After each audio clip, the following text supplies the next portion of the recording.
Good evening. Tonight on Bent TV. Later, we hear more about the Tilde Melbourne Trans and Gender Film Festival that begins on the 13th of November. We hear about their opening and closing films. Then to finish tonight, we'll have Tea Time with PapaLisa, where the comedians ask the question, how to make comedy rooms safe for everyone. But to begin tonight, Deep Trans, where we hear some of the questions not to ask a trans person.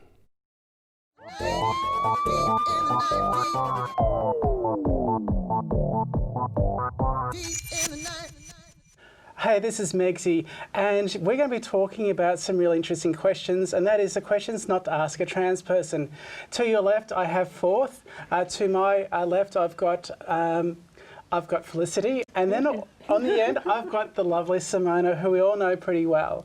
So, guys, I want to ask you some of the questions that we shouldn't ask a trans person, and there's one which is always going to be cropping out in front of us, and the question which always jumps out to me the most is, have you had the operation? No, I'm saying that's the nose job. You're saying that's the nose job? Yeah. Which operation are we talking about here?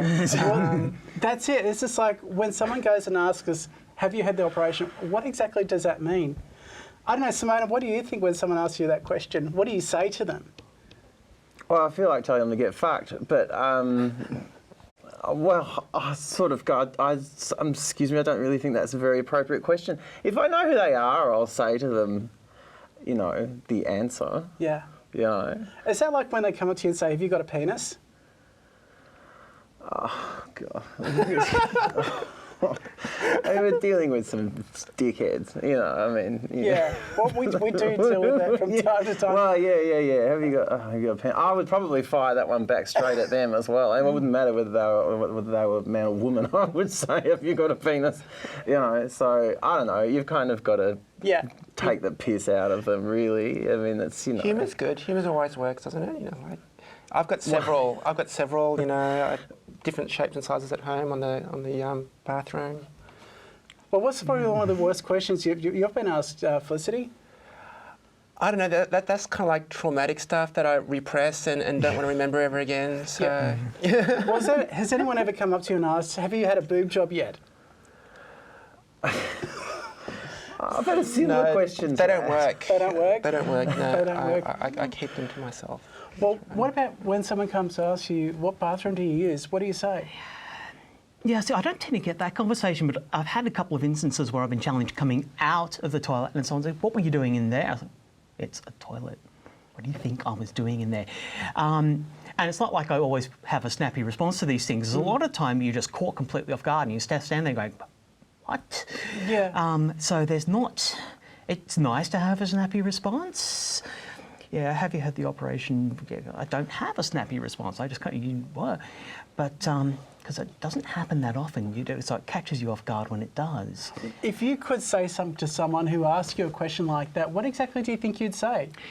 It's so context driven though. I find that if it's someone that I know well, firstly they're not going to know me well enough not to ask that question. Yeah. But if it comes up in conversation and it's someone I know and trust, then I'll talk about it. I'm actually not that secretive about it. Yeah. If someone just asks me out of the blue, it's not so much the question itself that bothers me, it's the fact that they feel that they're entitled to ask it in the first place. Yeah. It's like, no, you don't get to ask me about what's in my pants in the same way that I don't get to ask you about what's in your pants. And really, what's your interest? How interested are you in the contents of my pants? Because we can discuss that, or maybe we can't. But well, that almost brings up a question of like, how do you have sex? And the question is, that's like really invasive kind of question, like, how do you have sex? And I would turn around and say, quite well, thank you very much, and pretty much leave it at that. I don't know. This is like, I don't know. What would you say, Simone, when someone asks you a question? How do you have sex? I just would make them really embarrassed. How would I have sex? I'd just be, I don't know. I would just say really stupid things like, oh, you know, I'd make sure I give them the reach around and all that kind of thing, and you know. That's a complicated question. Yeah. I'd have to show you. Yeah, and that's probably a really good response. Let's go to bed and we'll find out exactly how we go and do it. Yeah. What's your real name, Felicity? What do you do when someone goes and asks you, what's your real name? It's Felicity. It's, I can show you my driver's license. It's got that's my, right. My ID and like how what do you want here? It's, I mean, being asked. So what were you called before, or can I see photos of you before, or something? So what do you say when people ask you that? When you can I see photos of you before you transitioned? Awkward silence. Because would you say it's like really not appropriate to ask you that kind of Yes, question? that's right. Totally inappropriate. Yeah. So one of the things I wanted to try and sort of find out as well, what are probably perhaps some of the questions that someone should ask us instead of asking, are you, these really invasive questions about how do you have sex, or are you gay if I have sex with you, or am I gay if I have sex with you? Should be questions like, well, what pronoun should I use? Those sorts of things. Yeah, what, do you want fries with that? Yeah, that's a really good question. You know. Yeah, so have a burger and fries and it's all good. But yeah, the pronouns question is not a bad one. Yeah. You get into the questions, but someone realises that you're not cis gender, and saying, okay, what pronouns would you like me to use? That's fine. Nothing else. It comes from a place of wanting to understand and wanting to be respectful. But really, I suppose why would you ask questions that are any different to the questions you'd ask anybody else? Because you don't question anybody else about their gender. Yeah. You don't question anybody else about their sexuality. You don't question anybody rigorously about their past. So there's not this requirement that you validate yourself. Why would it be any different to anyone else? So, I was going to say, when someone asks you about what you're doing in a toilet, would you possibly turn around to them and say, well, what are you doing in this toilet as well? I was just, it's a toilet. What do you think I'm doing? You know, you've got two guesses. It's a toilet. Yeah. It's where you do your business. Yeah. I was washing my hands. What are you doing in here? Oh, goodness me. What do you think I'm doing here? Yeah. I thought it was a roller disco, sorry. So, Felicity, if you wanted someone to ask you a question instead of something which is quite offensive, what would you prefer to be asked? Well, I mean, the good questions are from people that want to actually know things, right, rather than actually, just being inquisitive and nosy. So a good question would be, I'm really interested about the whole trans issue. Where can I find out more? Yep. And then you can go, okay, look, here's a whole lot of resources, websites, blah, blah, blah, that you can go and learn things about, rather than having to go to every trans person and ask them and have them be your teacher instead. There's a place for that, but I think there's also a place for people to educate themselves as well. Simona? I prefer not to have the questions asked. I don't know. For me, it's kind of like I'm kind of not really that interested in doing Trans 101 with everyone that I have to stop and talk to. I don't really enjoy getting the questions. I don't really enjoy having to kind of educate people, to be perfectly honest. I think the question about like what pronouns do you use, I think is quite good. Yep. But yeah, I just don't engage people in their like curiosity into trans people. It's just really boring. Absolutely. It gets back to respect. Okay, good manners. And good manners. Guys, thank you so much for watching us. Hopefully we've answered some of the questions that you might be thinking about, what to ask a trans person, and also maybe what not to ask a trans person. You've been watching Ben TV.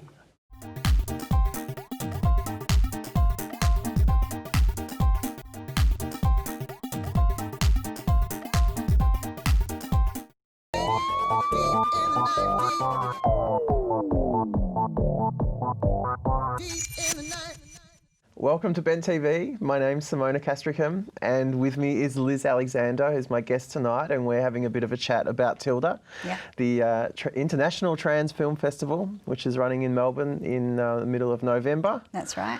Welcome, Hi. and hi, how you going? Good. We were talking a little bit about the last year's program and the opening night, which was a sort of a very hooray for Hollywood kind of opening film. It was like this very touchy, feel good, walk away, oh my God, you can actually live an exciting, successful, kind of very beautiful, boy meets girl trans existence, wow, amazing. Yeah. Anything like that this time, or anything nihilistic or dark that might suit me, perhaps? There's definitely a bit of dark. So we're opening with a bit of light, a bit of that. It's a Canadian film called 2 for 1. one. It's a bit of a dramedy, I think they call it, comedy drama, and it's about a couple who reunite after a time apart, and pregnancies and ensuing hilarity and challenges. So that's opening night. So it's got that feel-good opening night, light, hurrah, happy life, joyfulness to it. Yeah.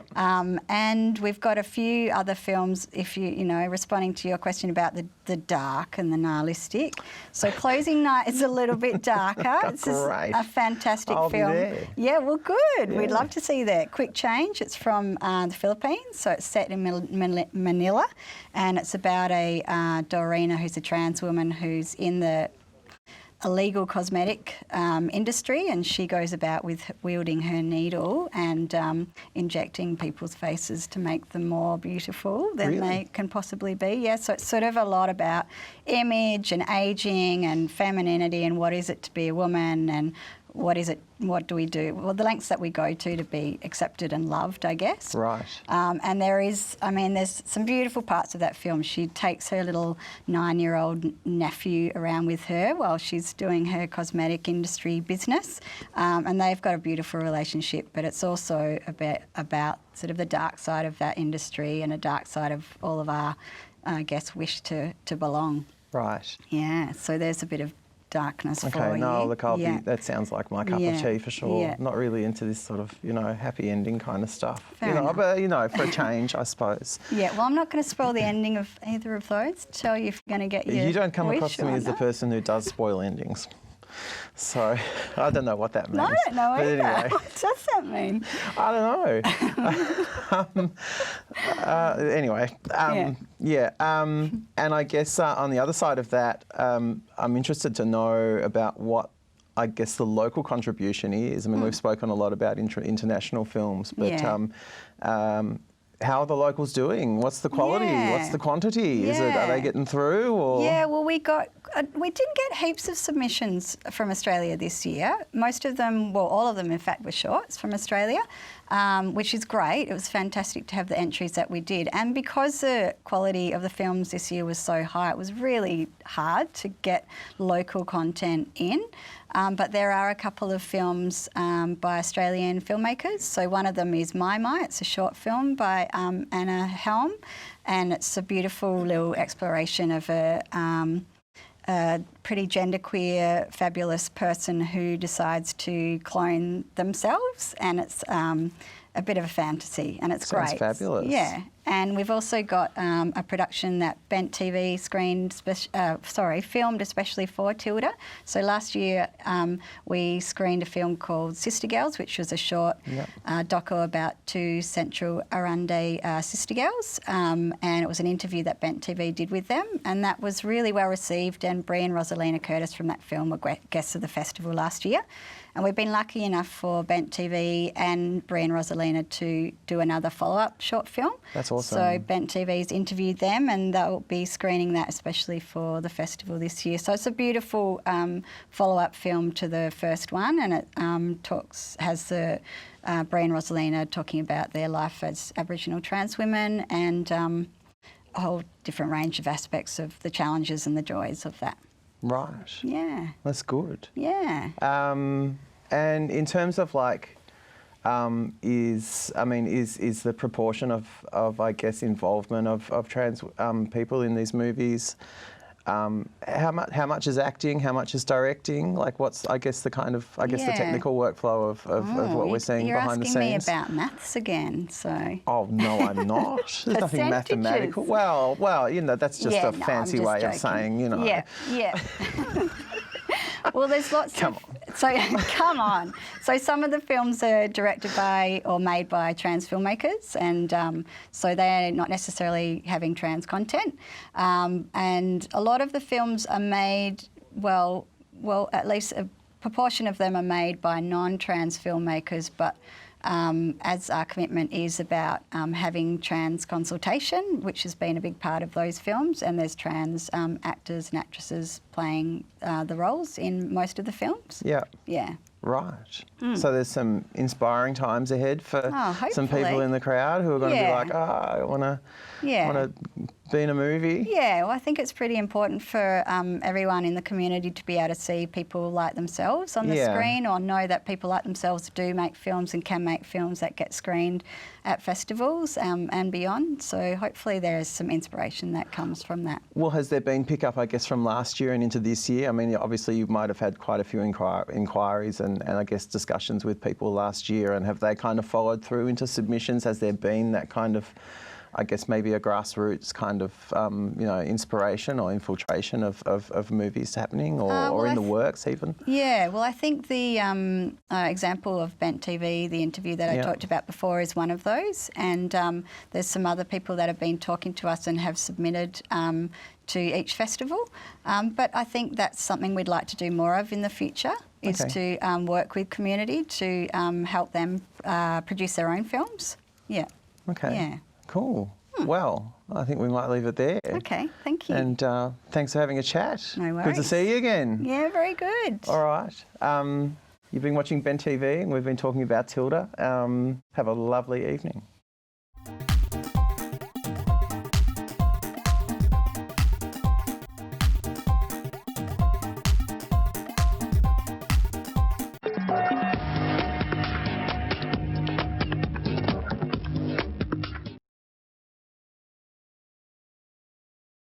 Hi there. Welcome to Tea Time with PapaLisa. Compelling talk and friendship-destroying arguments with comedian mates. Hi, Daisy Berry. Hello, PapaLisa. What's happening? Just stuff, it's been really good. Stuff. Got some stuff on the works. Great. Yeah. Good one. And that's basically an entire conversation at the Festival Club. That's it. At That's all the we Hi talk Fi about. Bye for the Comedy Festival. You're not missing anything. Because it's true. We've gone behind the curtain with showbiz. Yeah. It's that. Comedians aren't interesting people. How'd you get that? How'd you get that? How'd you get that? Get what? How'd you get that? Jessie Ngaio. Hello. Hi there, Lisa. Lisa, hi. No, see, I'm interested. I'm a people person.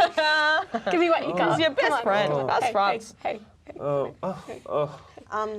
Hashtag needy. Hey, Matt. Hi, Matt darling. Fennell, how you doing? Hello. I'm grand. I'm very grand. Feeling it. Feeling it? Feeling like an orchid? Yes. That's Oh, it's a butterfly, That's not a an orchid. butterfly at best. Screwed it. Shit gay man. Classically trained, darling. I go for the butterfly every time. All about it. Daisy, we're going to have to carry this one. That's what it's feeling like. Mate, we carry everyone. We're the spine of this operation. Just because you got the The weight of testiculate kind of PapaLisa on going our doesn't mean shoulders. we can't rule the roost. Yeah. We've got our own gang. That's right. Whatever. Go on. The cool kids. That's right. Of the block. Next group. Okay, cool Club. kids fight group. Pick a topic. Good grammar, Business or guys. pleasure? Good grammar. Let's go pleasure. She's a terrifying smile. Okay. I love it. I just want to bite her cheeks off. Please don't.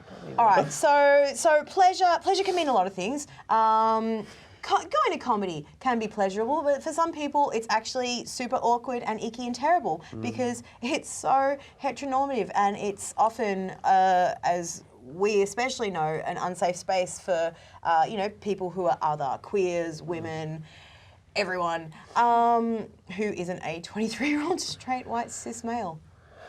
Tomorrow belongs to you, buddies. Yeah, it does. So how do we make comedy and comedy rooms a safe space for queer people or people who don't identify as straight? Well, I think one of the things I'm enjoying is seeing that less of this queer comedy night sort of thing is happening, which I think is great to have also, but I think the fact that we're appearing on lineups more and more, that because there seems to be a big disparity between like the A-list gay comedians and perhaps some of us who are on our way up. There's still a lot of us going around doing gigs. I think that's the most important thing, that visibility is increasing, that people aren't scared as much perhaps as they used to be about doing gigs and going to pubs, because that's not a space that we traditionally feel comfortable with. That's a really good point. I wanted to talk about that, the pub. Because most open mic nights are at like those pubby pubs and they're full of guys there. to watch the footy and they're kind of, I think visibility definitely helps so they can kind of get used to that and used to us being there, because I know a while ago when I was starting comedy, it'd be kind of like you'd get up and you'd talk about, oh, I'm a lesbian, and they'd kind of stare at you like, the fuck? You're not AFL? Why is that 12-year-old boy using that word? This 12-year-old boy loving girl, what is going on? So it would shock them. Yeah, well, I mean, I was at a gig 2 weeks ago, and I was emceeing, so it was me, as you see me, and no jokes, 9 dudes from the ages of probably 19 to about 45. They were all white, and they were all like just the most generic, just faces of humans. They just had human faces, like right here. And just screwed them and their human. But like it was all just so. And the most hilarious thing is that they were all wearing. Speaking of which, I'm quite warm, so I'm just gonna. They were all wearing like flannel. Have you ever touched flannel? It's very soft. I recently touched flannel for the first time. I touched flannel today. It's very soft. It sounds like a euphemism. No, actual flannel. Okay. I grew up Legit in the city. flannel. Not the colour. Flannel. And Yeah, they were certainly- all wearing jeans and they were all wearing, flannel shirts or t-shirts. It was amazing, and then it was just me going like.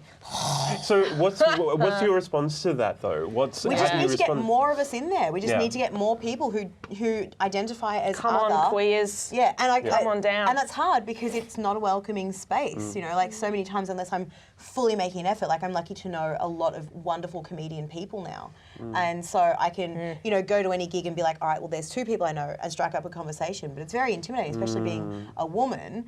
You know, you're the only girl and they don't want to talk to you. And I mean, has that happened to you? Yeah, absolutely. It's hard as an MC because you do rely on the audience kind of helping a sister out and having a bit of banter. And if they're not on board, then it's just like... And having to change the dead material to space. try and make it accessible. Yeah. Which would have been great. Let's talk about a sex club in Berlin, boys. I know. Yeah. You can't, because that reads as really disauthentic. Yeah. Unauthentic. Inauthentic. Because if you're Go there doing your grammar. stuff, you shouldn't have to be changing your material just to please a wild male crowd. I mean, like, you should be able to make any crowd laugh. So there is a kind of a middle ground of going broad without compromising. Like, I'm never going to be like, so I was at the sports football watching all the goals and behinds. Someone struck a 4. I was like, what was the ref thinking? Bloody ref. Collingwood. And the other ones, Port Adelaide. That's another team. That they, Jessie, a football You got team. 2. Quick, name one. Oh, the sports hero man's. Checks out. I barrack for them all the way. Oh, I'm mad for their centre. Mad for them. Oh yeah, big They're silly mid-on. Buffy McGee. That's right. Yeah. And his Sexy pants, legging man's friend. friend, yes. Mad for it. Oh, sexy but also butch. Oh, it's totally butch. Kick the ball. Yeah. He does. Oh, he's mad I saw for it. him. Oh, he likes to handball too sometimes. Oh, yeah. With his racket.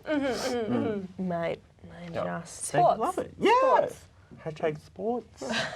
Yeah, we're all sport guys. We know what you're talking about. Yeah, guys, The come on. 50-metre wing is, you know. Is anyone else sweating really profusely? Yeah, like lots. So all we'll that just close sport it there. talk. I feel my mouth's dry.